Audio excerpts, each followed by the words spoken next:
Happy teacher day. Teacher day आप लोगों को भी बहुत बहुत मुबारक। देखिए टीचर डे जिस तरह आप लोगों ने अभी कुछ तहरीरी शक्ल में लिखकर और उसको तकरीरी शक्ल में बयान किया है, उसको प्रैक्टिकली भी लाने की जरूरत है ना। जो चीजें अल्फाजों में होती हैं और जब वो किरदारों में नजर नहीं आती तो फिर वो किताब की शक्ल में होती है और बज़ाहिर किताब तो बड़ी अच्छी लगती है। जैसे किसी शायर ने कहा है कि ना जा ज़ाहिर परस्ती पर अगर कुछ अक्ल दानिश हो, चमकता जो भी हो सोना नहीं होता।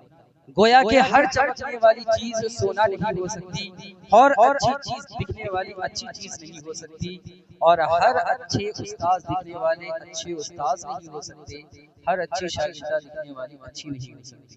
ठीक है, ये उसूल रहा है। देखिए हमारा फर्ज बनता है, सबसे पहले मैं अपने मौलिमात से गुजारिश करूंगा और ये उन्हीं के लिए है कि आप लोगों को ये नहीं देखना है कि ये जामिया सुफ़ा 50 साल कैसे चलेगा, 10 साल कैसे चलेगा, 20 साल कैसे चलेगा, आने वाली जिंदगी में ये जामिया सुफ़ा कैसे आगे बढ़ेगा, ये आपका किरदार नहीं है और ना ही ये आपका मकसद है। ये इदारा कैसे चलेगा उसकी देखभाल करने वाले दूसरे लोग।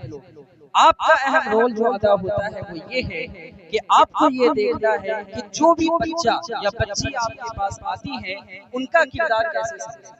अगर वो थोड़ा कमजोर है तो उसको तेज कैसे बनाया जाए, अगर वो पढ़ने में बहुत ही ज्यादा कमजोर है, लिख भी नहीं पाता है, तो ये आपका अहम रोल है क्योंकि काबिलियत ये नहीं है कि किसी अच्छे बच्चे को आप पढ़ा कर आगे बढ़ा दीजिए। काबिलियत ये है कि आप किसी कुंद ज़हन बच्चे को जिसका ज़हन पढ़ाई एतबार से कमजोर है उसको आगे बढ़ाएं। क्यों? इसका रीजन ये है कि आप आगे देखेंगे अगर कोई डॉक्टर गलत बन जाए, ठीक है, गलत तरीके से वो डॉक्टर बन जाता है, उसके पास सर्टिफिकेट आ जाती है, वो क्लिनिक खोल लेता है, तो वो वक्त से पहले 100 लोगों को कब्र में पहुंचा देगा। हकीकत है। और अगर कोई इंजीनियर गलत बन जाए तो वो पुल गलत बनाएगा और हो सकता है कि वो भी 50-100 लोगों को वक्त से पहले ही जख्मी कर दे। लेकिन अगर टीचर गलत पढ़ा दे, ठीक है, जो स्टूडेंट्स होते हैं वो हिंदुस्तान के फ्यूचर, अगर आप उनकी तरबियत सही नहीं करते हैं तो या तो हिंदुस्तान आगे होगा या तो आपका मुल्क पीछे हो जाएगा। तो गोया के अहम रोल जो अदा होता है वो टीचरों का अदा होता है और मैं ये उम्मीद रखता हूँ जामिया सुफ़ा के मौलिम और मौलिमात से कि चाहे कुछ भी हो जाए अपनी ज़ाती चीज़ों को ना आप क्लास में लाइएगा और ना हम कभी क्लास में लेकर आएंगे।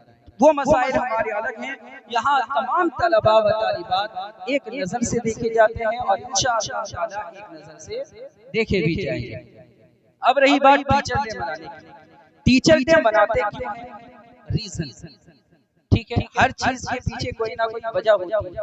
अगर हज करने जाते हैं, सफा और मरवा के चक्कर लगा रहे हैं तो हजरत हाजरा की सुन्नत अदा हो रही है। इसके अलावा भी दीगर चीजें हैं। तो टीचर डे जो मनाया जाता है उसका मकसद ये होता है, जो आम ज़बान में कह लीजिए सर्वपल्ली राधा कृष्ण, ठीक है, वो पहले अभी जो हमारे प्रेसिडेंट है वो कौन है? राष्ट्रपति जो है ये बनाए गए थे हिंदुस्तान के 1888 गालिबन इनकी डेट ऑफ बर्थ है। तो ये हिंदुस्तान के 2 मरतबा उपराष्ट्रपति और राष्ट्रपति भी रह चुके हैं। इसके अलावा इनका जो किरदार था ना, ये एक उस्ताद भी थे बहुत अच्छे। तो जब इनके पास इतने सारे ओहदे जमा हो गए तो अब उनसे पूछा गया कि हम आपके लिए कुछ करना चाहते हैं, तो हम क्या कर सकते हैं, हम किस तरह आपको याद रख सकते हैं। तो कहा गया कि उन्होंने कहा कि मुझे एज ए टीचर याद किया जाए, एज ए अध्यापक याद किया जाए। तो फिर सर्वपल्ली राधा कृष्ण के नाम से उनके यौम विलादत के दिन टीचर डे मनाया जाने लगा। लेकिन देखिए अब ये सवाल होता है कि आप इस्लामियात की तालीम हासिल कर रही हैं और मैं बता दूं किसी फासिक का एहतराम करना, किसी के लिए दुआए खैर करना ये नाजायज है। ठीक ठीक ठीक। तो फिर सर्वपल्ली राधाकृष्ण तो काफी थे, तो उनके लिए ये टीचर डे मनाना और एहतरामन ये चीजें ऑर्गेनाइज करना तो नाजायज हो गई। तो मैं बता दूं, देखिए वो चीजें हम उनके लिए नहीं कर रहे हैं, ये आप अपने टीचरों के लिए कर रहे हैं। और ये साल में एक मर्तबा दिन आता है, ये तो आम मना लेने का दिन है, लेकिन teacher day every day teacher day है आपके लिए। आप अगर क्लास में आ रहे हैं और अपना होमवर्क अच्छे से करके आ रहे हैं तो गोया कि आप टीचर डे मना रहे हैं। और अगर आप क्लास में आ रहे हैं, अदब बैठ रहे हैं और सही तरीके से पेश आ रहे हैं तो आप टीचर डे मना रहे हैं। अगर उस्ताद के पीछे बुराई नहीं कर रहे हैं तो आप टीचर डे मना रहे हैं। और अगर आप उस्ताद के पीछे बुराई कर रहे हैं तो गोया कि आपको टीचर डे मनाने का कोई हक नहीं है कि आप टीचर डे यहाँ पे मनाएं, बल्कि उससे कई गुना अच्छा है कि आप अपने सबक को जारी रखें। ठीक ठीक, चाहे वो कोई हो।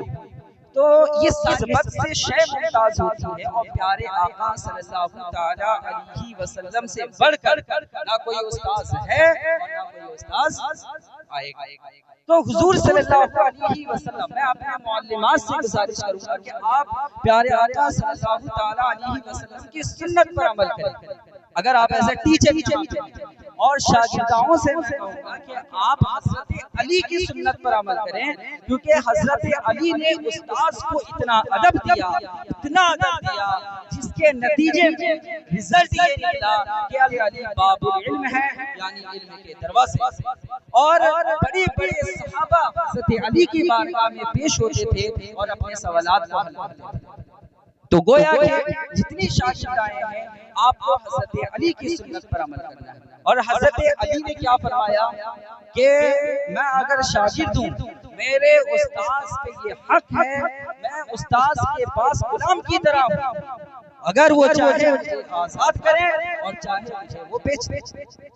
तो आप गोया कि गुलाम बांधी का जमाना तो है नहीं, तो आप अपने आप को संवारिए, अपने किरदार को संवारिए और यहाँ अपने उस्ताद के सामने खुद को ऐसे पेश कीजिए कि हज़रत हर चीज में हम लबैक कहेंगे इंशाअल्लाह। शरीयत ने इजाजत दी कि अगर माँ बाप आपको गाली दे तो आप उनकी बात को बर्दाश्त कीजिए, यहाँ तक कि जब तक वो खिलाफे शरा कोई बात ना कहें तब तक आपको उनका एहतराम करना है, अगरचे वो आपको मार रहे हैं, गाली दे रहे हैं। तो आप जरा सोचें, किताबों में आता है कि उस्ताद का दर्जा तो माँ बाप से बढ़कर होता है, तो फिर हमें उस्ताद के साथ कैसे पेश आना चाहिए? ठीक है, तो उस्ताद का हक देखो, दो चीजें हैं, मैंने कई बार इसको जिक्र किया है, हुकूकुल्लाह, हुकूकुल इबाद।